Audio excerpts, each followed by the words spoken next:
আমাদের বিডিও সাহেব আছেন, ওনাকে সম্মান জানাই।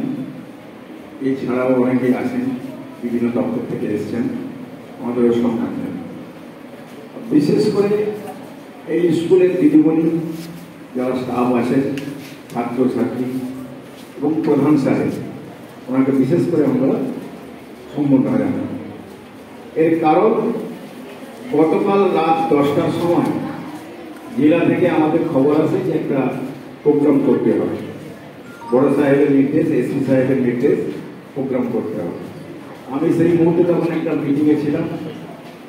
আমি প্রধান সাহেবকে বললাম এই অল্প সময়ের মধ্যে করা যাবে, আর সময় দিতে হবে মানুষকে।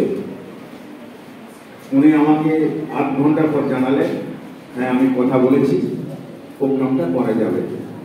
আমি সঙ্গে সঙ্গে আমার এসপি সাহেবকে জানালাম এবং বিভিন্ন দপ্তরে জানালাম, জানিয়ে প্রোগ্রামটা অ্যাকসেপ্ট করেছি। আজকে আমি ভুলবশত বিডিও সাহেবের অফিসে চলে গেছিলাম 12টার সময়, একটা প্রোগ্রাম আছে বলে।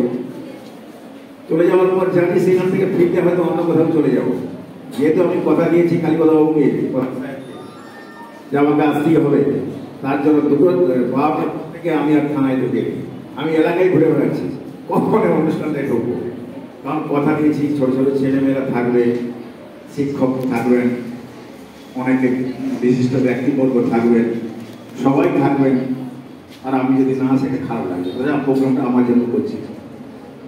যাক, প্রোগ্রামটা হয়েছে, তার জন্য ধন্যবাদ জানাচ্ছি। আর সর্বোপরি আমাদের কথা হচ্ছে চাইল্ড ম্যারেজ। এই থানায় আমি 6 মাস এসেছি। সকালে ঘুম থেকে উঠে প্রথম ফোনটা আসে কোন একজন বাবা না হয় মায়ের, যে স্যার আমার মেয়েটি পালিয়ে গেছে। আবার রাত 12টার সময় যখন আমি বাসায় শুতে যাই, ওই একটাই ফোন আসে, আমার মেয়ে স্যার কালকে পালিয়েছে, কাল সকালে যাবো আপনার সঙ্গে দেখা করতে, আমার মেয়েটি পালিয়ে গেছে। মানে সকাল আর সন্ধ্যা রাত আমার মেয়ে পালানো নিয়েই চলছে।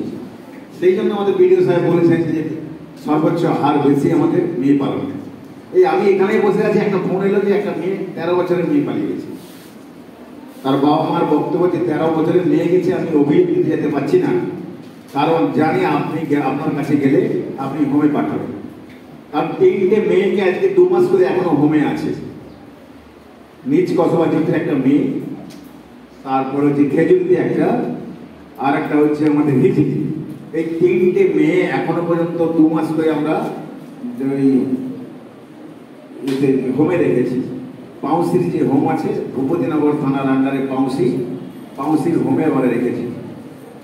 কারণ ওদের বয়সগুলো খুবই কম, ওদিকে নিয়ে এলে খুব সমস্যা হয়। তারও একটা প্রমাণ আছে,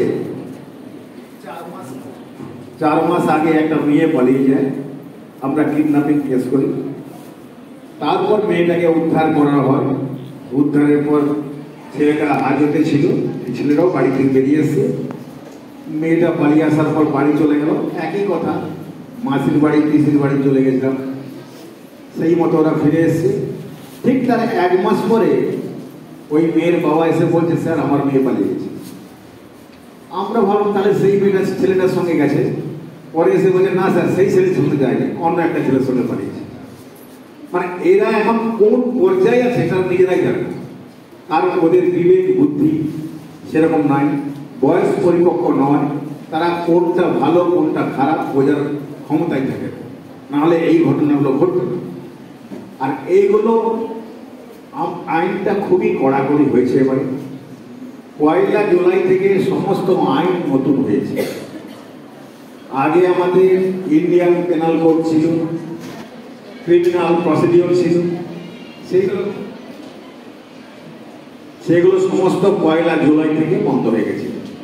এখন হয়ে গেছে PNS, যেটা যেটা আইপিএস ছিল, আইপিসি ছিল, আইপিসিটা হয়ে গেছে PNS, ভারতীয় ন্যায় সংহিতা। তারপর CRPC যেটা ক্রিমিনাল প্রসিডিওর ছিল, সেটা হয়েছে PNSS, ভারতীয় সুরক্ষা। এই পদ্ধতিগুলো খুবই ক্রিটিক্যাল হয়ে গেছে। কারণ আগে যখন কোনো কম বয়সী মেয়েকে নিয়ে চলে যেত কোনো ছেলে, কেস হলে তার সাজা ছিল এটা 10 বছর। 1 জুলাই থেকে তার সাজা দিয়ে দাঁড়িয়েছে 20 বছর। এবারে চিন্তা করুন, ধরুন কোন একটা বাচ্চা মেয়ে নিয়ে চলে গেল, বাচ্চা মেয়েটাও চলে গেল 18 বছর, চলে যাওয়ার পর তুমি চলে এলে, তোমার স্বামী যাকে নিয়ে গেলে তাকে অ্যারেস্ট করা হলো। সে যখন 20 বছর পর সাজা খেটে বাড়ি ফিরে আসবে, তখন সে তোমাকেও চিনতে পারবে না, তুমিও তাদেরকে চিনতে পারবে না। তোমাদের যাওয়া মাঝখানটায় বৃথা হয়ে যাবে, তোমাদের জীবনটা বৃথা। তোমরা না এদিকে পারলে, না ওদিকে পারলে, না পড়াশোনা করতে পারলে। সেই জন্য এই সমস্ত আইনগুলো অত্যন্ত কঠোরভাবে আইন করা হয়েছে। একটা জায়গায় তোমরা মনে রাখবে, ছোটবেলা থেকে তোমরা যখন বড় হও, বাবা মায়ের সন্তান, খুব আদরের সন্তান, লালন পালন করে, মা বুকে দুধ খাইয়ে মানুষ করে, বড় করে, এবং হাত ধরে ধরে নিয়ে হাঁটাবে, স্কুল সঙ্গে করে নিয়ে যাবে। তুমি স্কুল থেকে বেরোতে না পারলে তো মা তোমার জন্য বসে আছে। তুমি পড়ছো 4 ঘন্টা ধরে, তোমার মা তোমার জন্য বাইরে বসে আছে। যে দুঃখ কষ্ট করে তোমাদের পড়াশোনা করাচ্ছে, বড় করছে, মানুষ করাচ্ছে, সেইগুলোকে তোমরা ভুলে যাও সামান্য একটু প্রলোভনের জন্য। এই প্রলোভনটা ক্ষণিকের জন্য, বেশি সময়ের জন্য নয়। তার জন্য এই নতুন আইন একটা আমাদের এসেছে, যেটা চাইল্ড ম্যারেজ অ্যাক্টের সেকশনগুলো বাড়িয়েছে, সেকশন 9 এবং সেকশন 11। তোমার বাবা মাকে যাকে ভালোবাসতে, তোমার দাদাকে যাকে ভালোবাসতে, যাকে আত্মীয় স্বজনকে বেশি ভালোবাসতে, যদি এই অল্প বয়সে 18 বছরের নিচে বিয়ে হয়, তাহলে তোমার বাবা মাও জেল খাটবে, তোমার দাদাও জেল খাটবে, তোমার ঠাকুর দাদাও করবে, তোমার আত্মীয় স্বজন বাড়িতে যারা আসবে, ব্রাহ্মণ পুরোহিত যারা